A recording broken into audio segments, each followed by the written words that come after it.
bar and I'm by myself.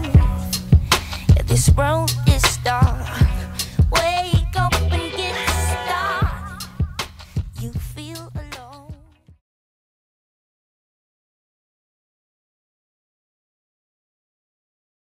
J'ai pas assisté à la finale de la Coupe du Monde, ça aurait été sûrement un beau souvenir d'être au stade. J'étais à la finale de l'Euro, c'était incroyable. Mais mes deux... Non, la finale de l'Euro 2000 quand on gagne avec le but en or de David Trezeguet. Non, les deux plus grands matchs de ma carrière, c'était à l'équipe, c'était le Manchester United-Real Madrid, avec le Real qui se qualifie malgré la victoire 4-3 de Manchester. Il me semble que je dise pas de conneries que Beckham avait mis 2 buts, il me semble. Il me semble, par contre j'en suis sûr que Ronaldo, le Brésilien, j'allais dire le vrai, ouais, ça reste Ronaldo, quoi, avait mis 3 buts à Barthez et qu'il était sorti à un quart d'heure de la fin sous les acclamations d'Old Trafford. Ce qui prouve qu'en foot, les Anglais sont à des années-lumière de nous en termes de classe. Et puis un Chelsea-Barcelone, joué sur un très mauvais terrain à Stamford Bridge. C'était Mourinho, l'entraîneur de Chelsea. Chelsea avait gagné 4-2, c'était un match incroyable. Les gens se souviendront de ce match-là parce que c'est le match où Ronaldinho avait mis un but du pointu de 20 mètres à Tchèque avec un petit pas de danse, là, comme ça. Et là, le match, il était tellement... Moi, je faisais le jeu des joueurs, c'est-à-dire je mettais des notes, je disais un tel a bien joué, un tel a mal joué. De toute façon, là, ils avaient les 22. Pour le coup, les 22 avaient bien joué, donc c'était simple. Et voilà, c'était magique, quoi. Le match était magique, écrire sur ce match était magique. C'est-à-dire, au coup de sifflet final, j'avais fini, c'était tellement bien, c'était un moment de grâce. Et puis, un autre match de foot, la victoire en Ligue des Champions d'Arsenal à l'Inter de Milan 5-1. Avec 2 buts et 2 passes décisives d'Henry, avec une charnière centrale en face qui était quand même Materazzi, Cannavaro. Mais ce jour-là, il avait été lourd, très lourd.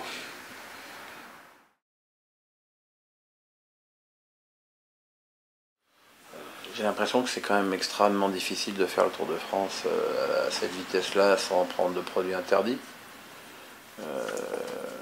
Est-ce que si Armstrong n'était pas chargé et que les autres n'étaient pas chargés, il n'aurait pas été là aussi le meilleur pendant des années? J'en sais rien, je n'y connais rien. Tout ce que je sais, c'est qu'il n'était pas réputé pour être extrêmement aimable. Quand il était sur le Tour de France, pour être même très agressif et très menaçant avec ceux justement qui vivaient assez mal sa tricherie avérée. Voilà, maintenant, je veux pas être... c'est trop facile aussi de dire qu'il n'y a que dans le cyclisme qu'il y a du dopage. Je pense qu'il y a du dopage dans beaucoup de sports. Je suis bien évidemment convaincu qu'il y a du dopage dans le football, même si je pense que ça reste... Je pense que le problème du football aujourd'hui, c'est d'abord... Le vrai problème du football aujourd'hui, c'est que les footballeurs jouent trop. On va voir que si Chelsea va en finale de l'Europa League, Chelsea aura fait quasiment 70 matchs cette année. Ça n'a pas de sens. Ça n'a pas de sens. Le problème, c'est que tu ne peux pas te charger 11 mois sur 12, c'est impossible. Tu ne peux pas te charger, tu dis bah, je vais me charger pour les demi-finales et la finale de l'Europa League. Bah ouais, très bien, mais si tu te fais éliminer en 8e de finale, ton dopage il te servira pour être en forme avec ta serviette sur la plage aux Bahamas. Donc voilà, le problème du foot, c'est que c'est tellement long dans une année que c'est assez difficile de croire à un dopage organisé et tout. Maintenant qu'il y a des mecs qui s'en mettent un petit coup de pompe à vélo de façon individuelle, bien sûr. Mais si on veut être d'une intransigeance absolue avec les sportifs, il ne faut pas non plus qu'on leur demande de faire les travaux d'Hercule en permanence et de jouer de mi-février jusqu'à fin janvier tous les 3 jours. Ça n'a pas de sens. Ça n'a pas de sens.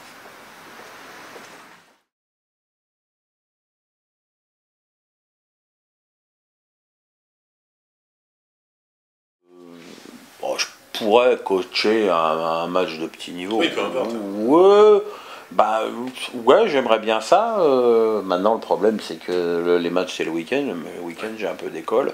Peut-être que si un jour, je ne travaille plus le week-end, je prendrais peut-être une petite équipe, une équipe de jeunes. Ça m'est arrivé de coacher, je crois. Autant que je me souviens une fois, l'équipe de basket d'Axel, en senior d'ailleurs, non?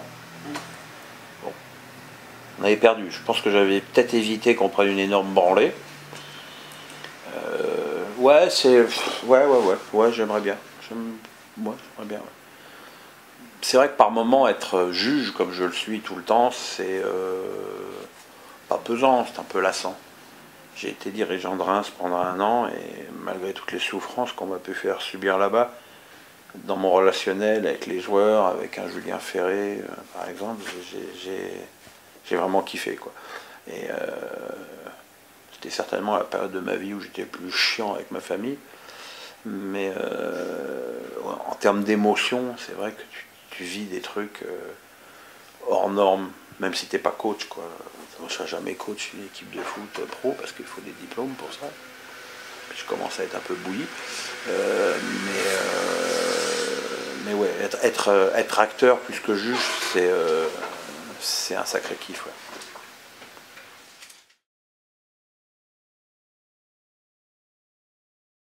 Le film, j'en ai terminé l'écriture. Maintenant, voilà, on en est avec mon agent, on en est à chercher comment dirais-je, il y a des réalisateurs, il y a des gens qui sont intéressés, des réalisateurs même assez connus, qui s'intéressent au projet. Donc on est dans cette période-là. Effectivement, une fois que tu as un réalisateur connu qui te dit bah ouais, ce film-là je vais le faire, c'est plus facile d'aller voir les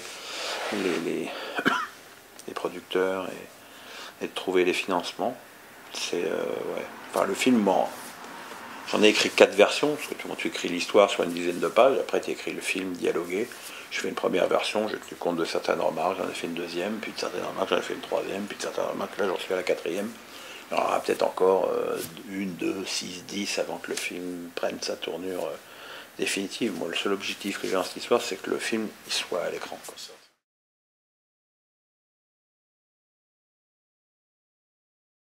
Oui, c'est l'histoire d'un gamin, d'un jeune prodige de 17 ans qui est au centre de formation de Lens, qui a un grave accident de vélomoteur, et qui, après de longs mois, pour pas dire des années d'arrêt, rejoue au football dans son petit club d'origine, mais totalement dilettante. Et ça va être son retour à la lumière par le truchement d'événements heureux et malheureux extérieurs, et puis d'une prise de conscience que le talent il l'a retrouvé, il faut qu'il retrouve maintenant la rage.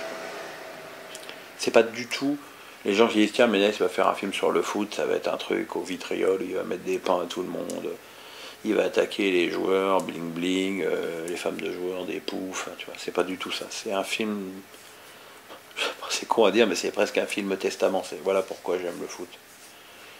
Parce que contrairement à ce que les gens qui ont une image un petit peu déformée de moi par la télé peuvent croire, je sais ce que ça vaut comme sacrifice, comme choix de vie d'un jeune adolescent, de sa famille. Je sais que tous ne réussissent pas. Et donc je sais pourquoi ceux qui réussissent gagnent autant. Et voilà, et tout ça, c'est tout le message qui est contenu dans ce film.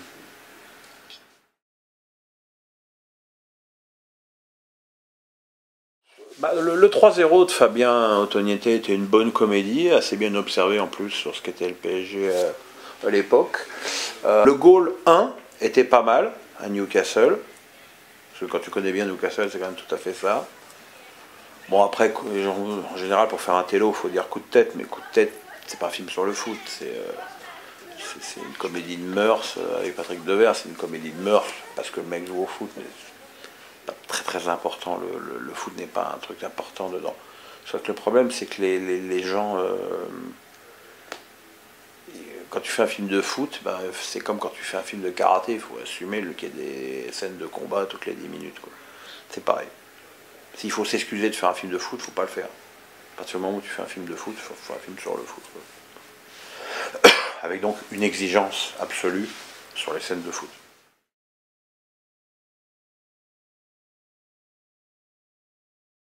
Bah, j'ai tout ce qui est l'univers de la photo animalière avec Kyriakos Kaziras, mon ami grec, à qui on a sorti un livre début décembre qui s'est très bien vendu puisqu'il est épuisé, qui est en réimpression. On va en sortir un autre à l'automne prochain. Le premier s'appelait Animal Emotion, le deuxième s'appellera African Emotion. Il y aura quelques photos de moi dedans puisqu'on est parti les 9 premiers jours de janvier au Kenya tous les deux pour un safari. Et j'ai réussi à faire 4-5 photos vraiment pas mal, pour pas dire vraiment bien. Donc voilà, je les mettrai avec beaucoup de fierté dans le bouquin. Et puis voilà, et puis bon, j'ai quand même Canal qui m'occupe un petit paquet de journées dans une semaine entre Canal Football Club, les spécialistes, les spécimens, mon blog. Je me plains pas, je suis bien occupé.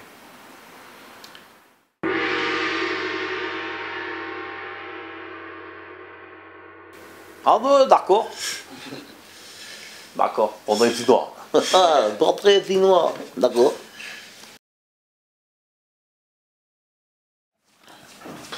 La Méno de Strasbourg, j'adore ce stade. J'adore ce stade, c'est un de mes meilleurs amis, Marc Keller, qui en est le président. C'est un club qui, pour des raisons de malheureusement politique et d'incompétence humaine, s'est retrouvé en CFA2. Mais voilà, c'est un stade qui a une vie, une âme et qui vibre.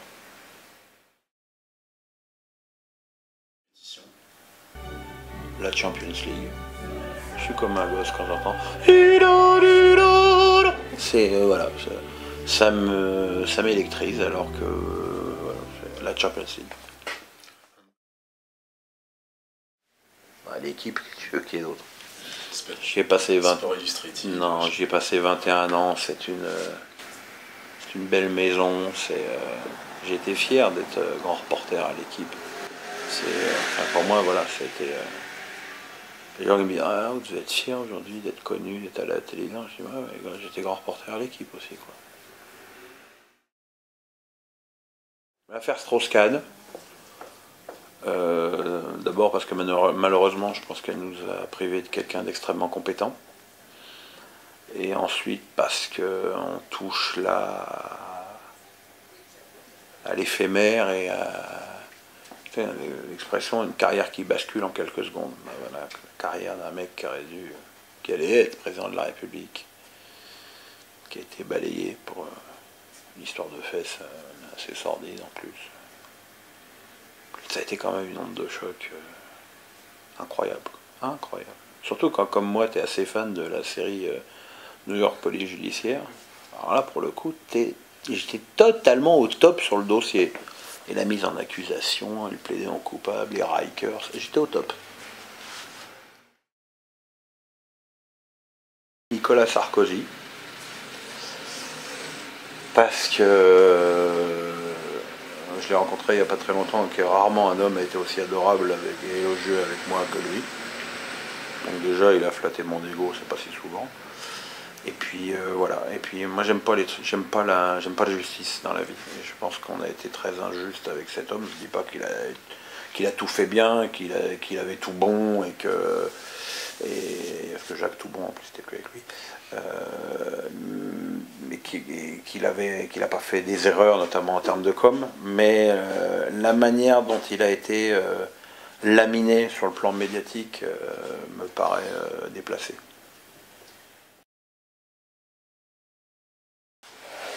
Jean-Michel Aulas. Jean-Michel Aulas, parce que même si on s'engueule assez régulièrement, même si il ment, même s'il est de mauvaise foi, même s'il il est chiant, il a quand même bâti l'Olympique Lyonnais avec patience et intelligence. Il en a fait un très grand club, même si en ce moment sur le plan financier ça va moins bien que ça a pu aller à une époque.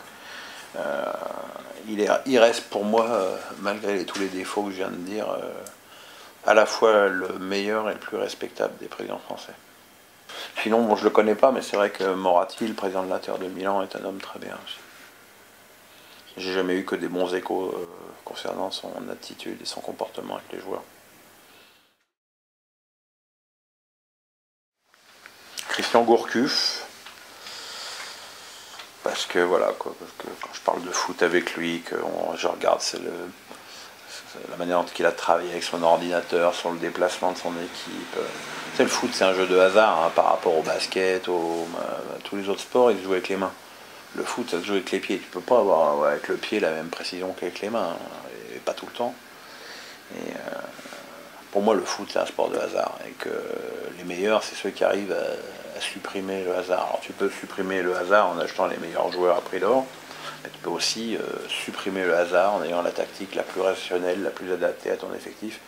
Et je pense qu'à ce niveau-là, Christian est très fort.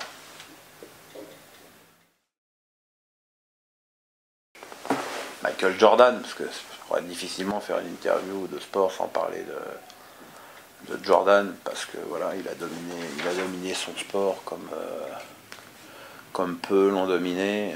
J'adore cette phrase quand il disait que quand il avait le shoot sur le buzzer à la fin, que ça lui arrivait des centaines de fois dans sa carrière, qu'il savait que l'adversaire savait que c'est lui qui allait avoir la balle, qu'il savait que le monde entier allait le regarder. Voilà, c'est un mec qui, alors je pense qu'il n'était pas lui non plus extrêmement agréable à vivre pour ses adversaires. Et voilà, de toute façon, être un grand champion en étant un homme charmant, à part Robert Pires, on n'a pas connu beaucoup. C'est des mecs, ces gens-là, ils sont différents de nous, quoi. Enfin, ce que fait Jordan, c'est voilà, je fais du basket, je suis le meilleur joueur de tous les temps, je me casse faire du baseball, ça se passe pas super bien, enfin c'est pas non plus du cata, quoi, tu vois. Je reviens, au 5e match, je mets 55 points au Madison Square Garden, tu te dis ouais bon d'accord. Bon bah on va y ranger notre chambre et puis on va regarder, quoi.